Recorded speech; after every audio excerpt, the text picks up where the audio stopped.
இந்த தோழமைதான் பாசிசத்தை ஒழிக்கும் வீழ்த்தும். இந்த தோழமைதான் இனச்சொல்லியாரத்தை வீழ்த்தும். இந்த தோழமைதான் மதவாதத்தை வீழ்த்தும். இந்த தோழமைதான் சமாதிகாரத்தை வீழ்த்தும். நம்முடைய இந்த நோக்கங்களுக்கு எதிராக இருக்கிறவங்க என்னென்னவோ கனவுகளை கண்டாங்க. இந்த ஒற்றுமையை சிதைக்க முடியுமான்னு பார்த்தாங்க. ஆனா அவங்களுடைய எண்ணங்கள் தான் சிதைஞ்சு போயிருக்கு. நம்முடைய இந்த தோழமை எந்த சக்தியாலும் பிரிக்க முடியாது. ஏன்னா இது எண்ணிக்கைக்காக அமைஞ்ச கூட்டணி இல்லை, எண்ணங்களுக்காக அமைந்திருக்கக்கூடிய கூட்டணி. நேற்று ஞாயிற்றுக்கிழமை சென்னையில் நடைபெற்ற இந்திய கம்யூனிஸ்ட் கட்சியினுடைய 100ஆண்டு விழாவில் கலந்து கொண்டு பேசிய தமிழ்நாடு முதலமைச்சரும் திமுக தலைவருமான மு.க.ஸ்டாலின் அவர்கள் ஆற்றிய உரையினுடைய ஒரு பகுதியை தான் நாம இப்ப பார்த்தோம்.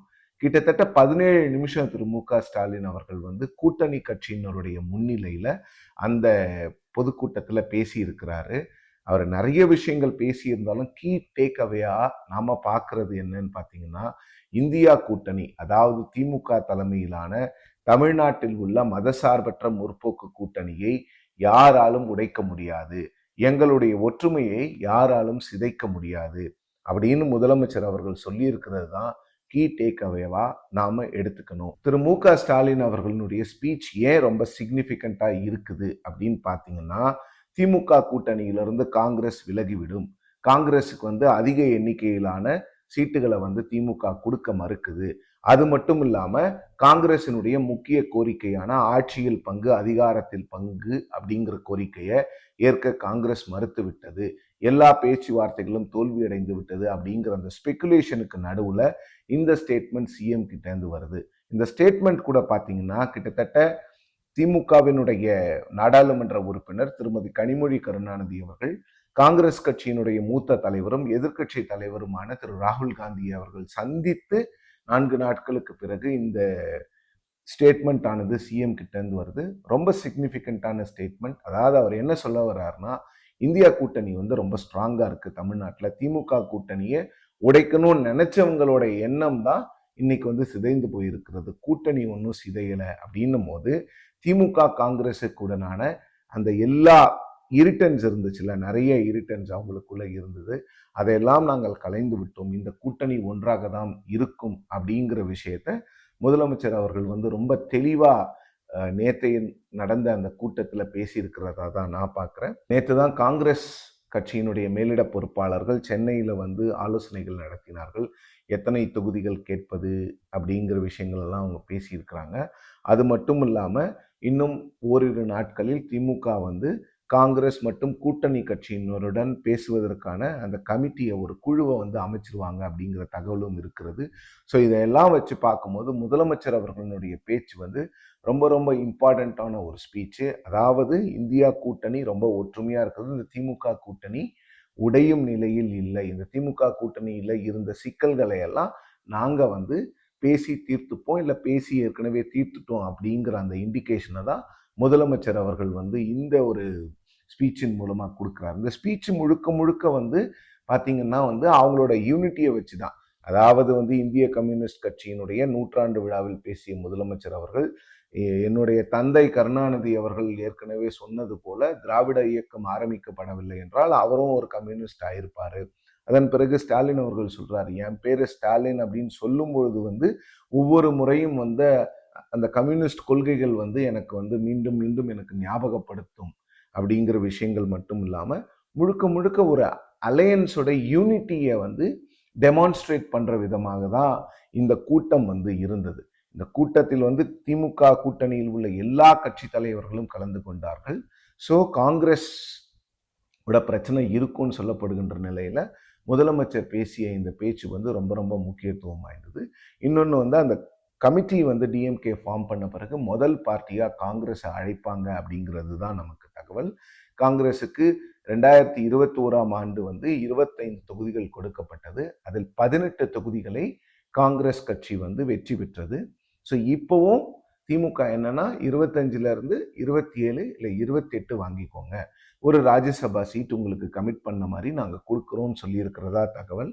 இதை காங்கிரஸ் ஏற்றுக்கொண்டால் காங்கிரஸ் வந்து இமீடியட்டாக அந்த சீட் ஷேரிங் டாக்ஸை வந்து முடிச்சுட்டு டீலை சைன் பண்ணிடுவாங்க. அப்படி காங்கிரஸுக்கு வந்து அதிகமான தொகுதிகள் வேண்டும் அப்படின்னு நினச்சாங்கன்னா இந்த டாக்ஸ் வந்து கொஞ்ச நாளைக்கு போகும்.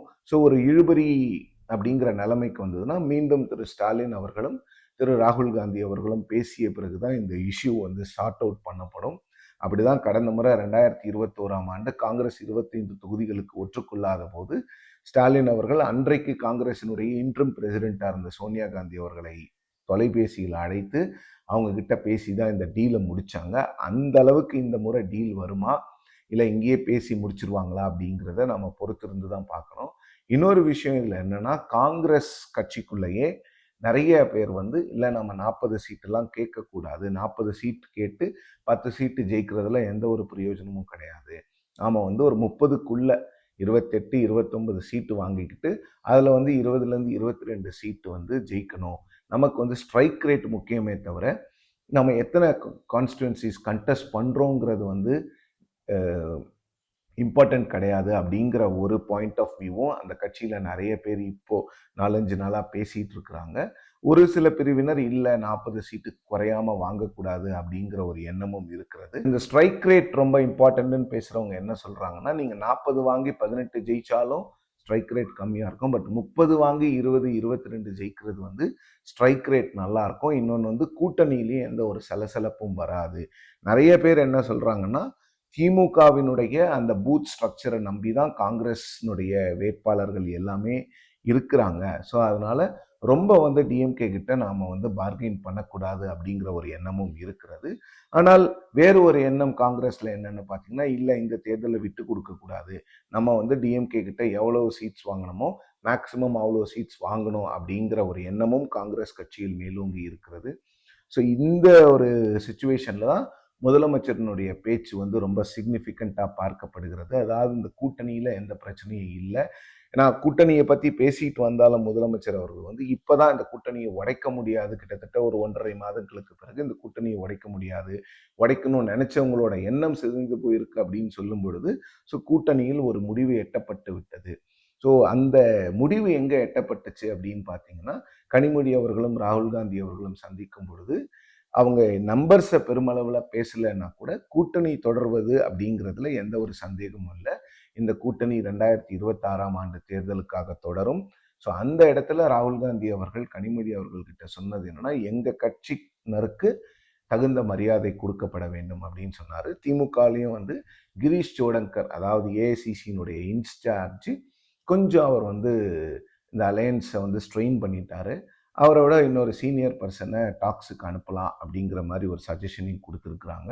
ஸோ இந்த கமிட்டி ஃபார்ம் பண்ண பிறகு காங்கிரஸ்ல இருந்து ஒரு குழு வந்து திமுகவினுடைய குழுவை சந்திக்கும்.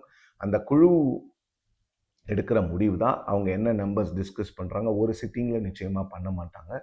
ஸோ 2-3 சிட்டிங்ஸில் அவங்க போய் அதன் பிறகு தான் அந்த கூட்டணி எண்ணிக்கை வந்து முடிவாகும், கையெழுத்தாகும். அதன் பிறகு ஐடென்டிஃபிகேஷன் ஆஃப் சீட்ஸ். ஸோ இதுதான் வந்து ப்ராசஸாக டிஎம்கே அலையன்ஸில் காலமாக இருந்து வருகிறது. ஸோ இப்போ நாம் காங்கிரஸ், டிஎம்கே மற்றும் விசிகே, டிஎம்கே, லெஃப்ட் டிஎம்கே, இது போன்ற எல்லா கூட்டணி கட்சியினரையும் டிஎம்கே எப்படி டீல் பண்ண போகிறாங்க, எவ்வளவு இடங்கள் அவங்களுக்கு கொடுக்க போகிறாங்க அப்படிங்கிறது ரொம்ப முக்கியம்.